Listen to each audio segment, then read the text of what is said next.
dalka Soomaaliyeed wuxuu ku jiray muddo dheer burbur maskaxeed iyo mid maaliyadeed iyo dhinac walba ah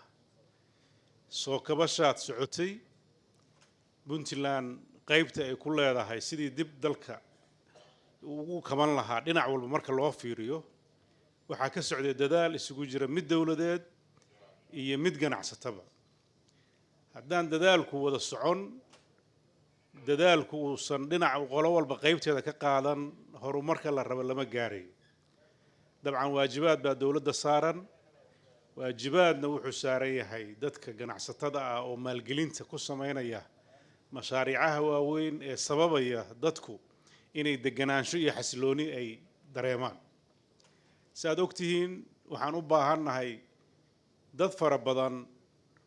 oo aqoon-yahan ah oo aan rabno inay yihiin khubaro inay dalka dib ugu soo noqdaan si howlaha faraha badan ee socda ay qayb uga noqdaan dadkaas waxay ku noolaadeen nolol iyo habnololeed ay la qabsadeen waxaa ku adkaanaysa habnololeedkaas ay la qabsadeen iyaga ciyaalkooda inaan meelaan laga heli karin intay keenaan iyaguna ka shaqeeyaan waxyaabaha u badan oo dad badan dib u celiya halkay shaqooyinka halka u yimaadaan waxaa ka mid ah habnololeedkii marka waayadan dambe mashaariicda ka socota Puntland waxay sahlaysaa in dad badan oo Soomaaliyeed iyo ajnabi ah inay halka shaqo u joogi karaan degi karaan iyaga iyo carruurtooda iyagoo ka heli kara waxyaabihii ay u baahnaayeen oo ay halkaa ku joogi lahaayeen marka runtii fursaddaas la isla eegtay oo dhinacyada badan ah waxay markhaanti ka kacaysaa inuu dadku si xasilooniyo ugu noolaan karo magaalooyinka noocan ah ee runtii degaanadeenna dal walba oo hadda dunida ka mida marka uu rabo inuu dhismo isagu isma dhisi karo wuxuu u baahan yahay khubaro dibadeed oo u timaada inta uusan marka dhismaha bilaabin mashaariicda waaweyn wuxuu u baahan yahay meeshuu dejin lahaa markaad fiirisaan magaalooyinka nagu xeeran markay horumarayeen meelaha ay ka horumareen waxaa ka mid ah degsiimooyinka ku habboon in si caalamiya dadka ugu nool dibadaha ay ugu noolaan karaan marka mashruucan sida loo soo bandhigay anigu waxaan aad uga dardaarmayaa keliya marka muuqaalka la daawanayo ama la soo bandhigayo waxaa ku taala dhir aad u fara badan meeshoo dhan waa wada dhirtaa laga dhabeeyo muuqaalka magaalada waxaa bedeli kara waa environmentiga hadda waa muuqataayoo dee geedadkii timirka iyo hareeraha laamiga waan arkayaa laakiin waxaan rajaynayaa in dhirta aad loo xoojiyo magaalooyinkeenna waad ogtihiin waa semi desert ama waa lama degaan xigeen laakiin dalal lama degaan ahaa baa hadda maanta dhir miiran ah marka keennu wax weyn uma baahna wuxuu u baahan yahay keliya isxilqaan yar marka arrintaa dhiraynta runtii waxay iga tahay dardaaran waxa kaleeto wax laga sheega male oo hadda ma dhahayno waxa aad soo bandhigteen ka run sheega maxaa yeelay anu waaba soo arko guriga sida halkaa lagu sheegay buu u ekaa horta oo hadda ka run sheega odhan maayo waaba muuqdaa waxaan u baahannahay keliya in dawlad ahaan waxaan ballan qaadayna horena ugu sheegnay haddana u garab taaganahay wax kasta oo dawladdu uga baahan tahay inaan la garab taaganahay kaalinta dawladda insha allah cid kasta oo dalkan maal gelinaysa kaalinta dawladdu ay leedahay way qaadan doontaa haddii ilaahayadmo oo ugu muhiimsan tahay amniga ay ugu muhiimsan tahay in loo tashiilaadka ay uga baahan yihiin arrimaha dawliga ah in loo sameeyo iyaga iyo dadka raba inay maal gashtaanba ruuxaddooda runtii fikraddaas ah qofka guriga u maal gashanaya ayaa damiinka noqonaya waa arrin iyada naftirkeeda dhiirigelin leh oo maxaa yeelay mashruuc kale markuu sameynayo wuxuu u baahan yahay mashruuca lacagta uu qaadanayo buu damaanad uga baahnaa laakiin kan waxa weeye damaanadiisa wuu haystaa dadka Soomaaliyeed iyo dad badan oo muslimiina oo dhulalka qarbiga tegay oo noloshoodu ay weli ku xiran tahay waxay marmar u baahdaan muddooyinka ay korayaan inay magaalooyin sida hadda ay Soomaalidu inta badan tahay dhulalka islaamka aadi jireen si ay uga helaan waxyaabaha dhaqankooda iyo caadaadkooda islaamiga ah haddii guryahan oo kala dhismaan waxa uu wehelinaya dhaqankooda Soomaalida ehelkooda inay arkayaan marka fursad fiican oo runtii soo jiidasho ah la weeye dalka horumarkiisuna waxay noqonaysaa mid wada socda inuu noqdo markii dadku yimaadaan dadkuna waxay la imaan doonaan aqoon waxay la imaan doonaan fikrado waxay la imaan doonaan dhaqaale waxa abuurmi doona mashaariic hor leh taas ayaa waxay keenaysaa deganaanshaha aan baadi goobayno dadka runtii qaxaya ama dibadaha u socda dabcan way israacayaan way ishiir raacayaan laakiin waxaan rajaynayaa inay marlabaad geyga Soomaaliyeed ay noqdaan meel ay u soo noqdaan dadka Soomaaliyeed dhulkooda way jecel yihiin duruufaha ka kaxeeyay sida la sheegay haddii aan daboolno isbeddelkaas wuu muuqanaya waxaan aad ugu rajo weynahay ilaahay idankiisa inuu mashruucaan noqdo mid taabagala oo barakooba oo dadkeennii iyo quruxdiisii oo isku qoofulan inuu ka mid noqdo iyaga iyo kuwa kale oo magaalooyinka kale ka socda intaba dabcan dal dadkiisa dhisa inaynu isku tashanno maaha waxaynu isku ammaanayna waxa weeye waa wax nafaran ilaahay ummad buu naga dhigay meel buu nagu abuuray waxaan u baahannahay inaan wax qabsanno Soomaalidu way ku filan tahay inay u muuqato dad in wax la tara keliya ee u muuqda ummad kastana way soo martay marxalada adag laakiin waxaan aaminsanahay ummadda Soomaaliyeed markan inay ku baraarugsan tahay inay danaheeda ay u soo jeesato cidna aysan ku hadlayn waxa iyadu ay rabtay inay qabsato hadday tahay dadkooda ganacsiga iyo hadday tahay dadkooda kaleeto oo aqoonta leh ama dhakhaatiirta ama injineerada ama dadka la rabo inay dalka dhismihiisa qayb ka ahaadaan runtii waxaan isleeyahay cajaladda ama wareegga horumarku waa uu socdaa waa dhici kartaa inaan aad loo arag oo dadka qaybtiisa inaan u muuqan laakiin waxaan runtii inii sheegayaa Puntland horumar aad u ballaaran baa ka socda oo isku dheelitiran taasna waxaan rajaynaynaa inaan sii ballaarin doonno waxaan samayn doonaa shirar ku saabsan maalgashiga fursadaha dalka ka jira khaasatan dhinaca wax soo saarka hadday ahaan lahayd beeraha hadday ahaan lahayd xoolaha hadday ahaan lahayd badda iyo kalluumaysiga hadday ahaan lahayd macdanaha iyo hadday ahaan lahayd waxyaabaha serviceka ah oo ay dadku u baahan yihiin oo hadda qaybtood ay socoto haddaan dadka dad jirin dee waxa maalgelin loo samaynayo way adkaan doontaa maxaa yeelay maalgelinta ama guryaha ha noqoto ama bangiyaha ha noqoto ama telecommunication ha noqote wixii isticmaali lahaa baa la rabaa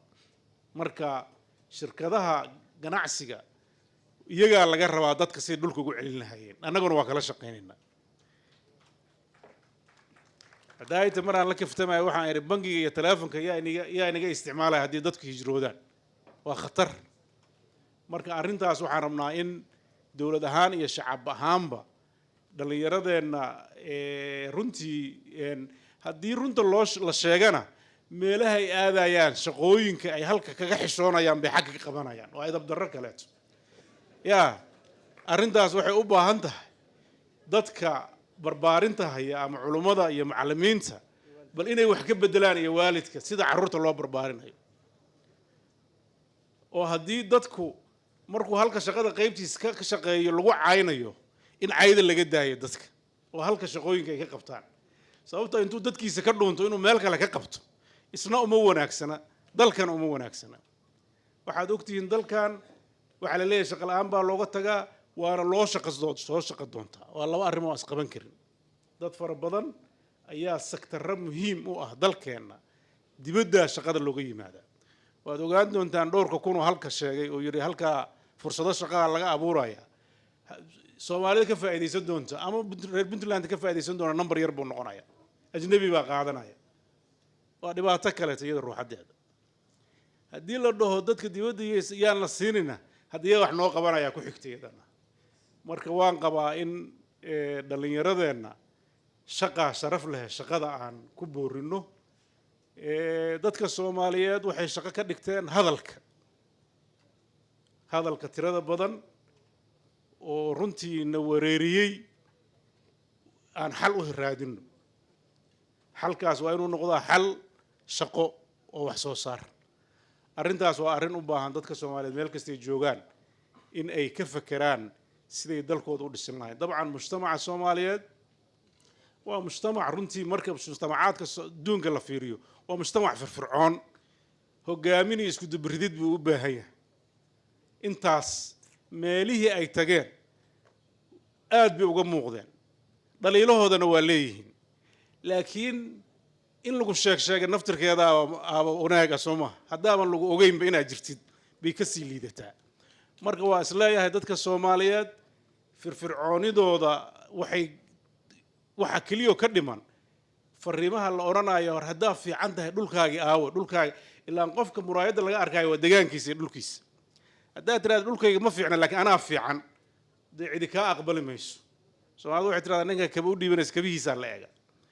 marka haddaan dad fiican nahay haddaan dad wanaagsan nahay haddaan dad fikrad badan nahay waa inay dhulkeenna ka muuqataa fariintayda muhiimka waa inay dhulkeenna ka muuqataa ganacsatada ay ka mid ah dadka hadda halka jooga khaasatan maanta golis baan la joognaayo mashaariicda tan ku dhiiratay iyo kuwa kaloo socdana runtii waxaan u baahanahay inaan dhiirigelino oon garab istaagno insha allah waxaan ku rajo weynahay iyagana kolley waxaan halka soo bandhigeen waa inay tiimam u diraan dibadaha oo jaaliyadihii dibadda jirana waa inay u soo bandhigaan oo haddaa halka kaliya ka dhigtaan meesha laga iibsanayo inta arki karta way kooban tahay 3,000 oo guri oo casri ah runtii ma sahlana waxaan kaloo rabaa qof guri inuu ka gato kaliya lama rabo inay ganacsato kaleeto maalgeliso guryo badan inta ka qaadato kiraysato iyada naftirkeeda waa investmentiga nooc ka mid ah inaa saas iyada naftirkeeda u sharaxdaan iyada naftirkeeda kama marna dabcan magaaladan waa magaalada halbowlaha u ah Puntland waa caasimadii waa meeshii dadka kulminaysay waa xaruntii dawladda dawladdu waxay wadaa si ay u noqoto meel muggaas qaadi karta in wax badan oo dhinaca infrastructure-keeda la horumariyo kaabayaasheeda oo ugu horeysa kaabayaasha amniga sida hadda laga xusay waad ogtihiin oo dhinaca booliiska isbedelaha ka socda dhinaca horumarinta iyo bilicda magaalada waxbaa ka socda mashaariic kale oo arrimahaas runtii hor u marinaysana qorshayaasha dawladda ka mid yihiin haddii Ilaahay idmo waxa loo sameynayana waa dadka reer Puntland iyo deegaanka dadka degan waxaan rajaynayaa inay dadka reer Puntland qayb ka noqdaan horumarka ay dawladdu wado oo gacan la siiyo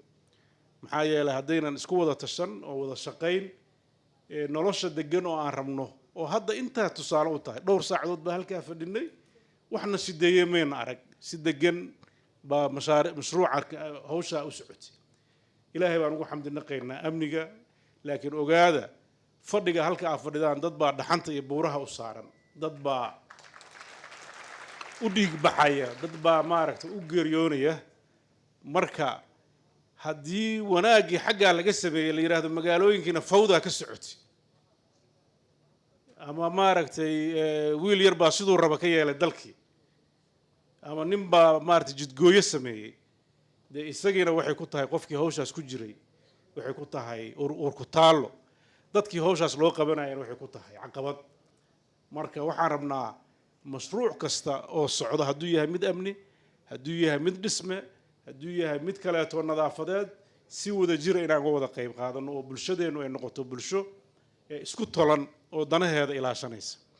insha Allah waxaan rajaynayaa maanta munaasabadan waa munaasabad ku saabsan sidii loogu barakayn lahaa oo loogu baariki lahaa mashruucaas dawlad ahaan waan garab taaganahay waan u duceynaynaa inuu Ilaahay hirgeliyo dadkeenana inay noo soo noqdaan oo macnaheedu maaha soo guura oo dadku deegaanadii ay degeenna waa u baahan yihiin laakiin halkana guryo ku yeesha dadku waad ogtihiin